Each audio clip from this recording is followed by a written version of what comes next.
नमस्कार. शासनच्या YouTube channel आप सर्वांचं अगदी मनपूर्वक आहे. तर आताच्या घडीची सर्वात मोठी ब्रेकिंग न्यूज म्हणजे अखेर राज्य सरकारी कर्मचाऱ्यांसाठी आली मोठी दिलासादायक बातमी. त्या संदर्भात या एपिसोडच्या माध्यमातून संपूर्ण अपडेट आता पण आहोत. तत्पूर्वी मी आपण सांगू इच्छितो, आपण चॅनल नसेल तर चॅनलला सबस्क्राइब करा. आजच्या बातमीला आजचे नवीन अपडेट सविस्तर समजून चला सुरू करूया.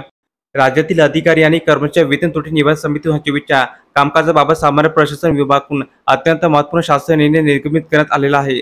सदर शासन निर्णयानुसार दिनांक 16 मार्च 2024 नुसार 7व्या वेतन आयोगातील त्रुटीबाबत विविध न्यायालयातील दाखल रीट याचिकांच्या अनुषंगाने न्यायालयाने दिलेल्या आदेशानुसार तपासणी करून त्याबाबत शिफारसी करण्याकरिता वेतन त्रुटी निवारण समिती 24ची स्थापना करण्यात आली असून समिती स्थापना दिनांकापासून 6 महिन्याच्या शासनास अहवाल सादर करावायचा आहे. त्यामुळे वेतन त्रुटी निवारण समिती 24च्या कामकाजासाठी श्रीमती अश्विनी मोहन लामाते सहाय्यक कक्ष अधिकारी, श्री प्रदीप दिगंबर रेडकर सहाय्यक कक्ष अधिकारी, श्री निखिल रोकडे लिपिक टंकलेखक या कर्मचाऱ्याच्या सेवा अधिकृत करून उपलब्ध करून देण्यात येत आहे.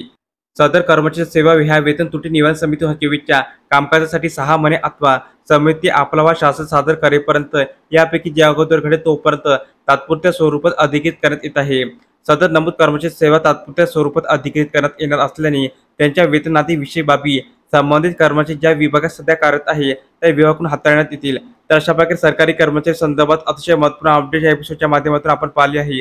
तर हा व्हिडिओ आपल्याला आवडला असेल तर चॅनलला नक्की सबस्क्राइब करा, लाईक करा, कमेंट करा. आलेल्या नवनवीन अपडेट्ससाठी शासनाच्या YouTube चॅनलला सबस्क्राइब करायला अजिबात चुका. धन्यवाद.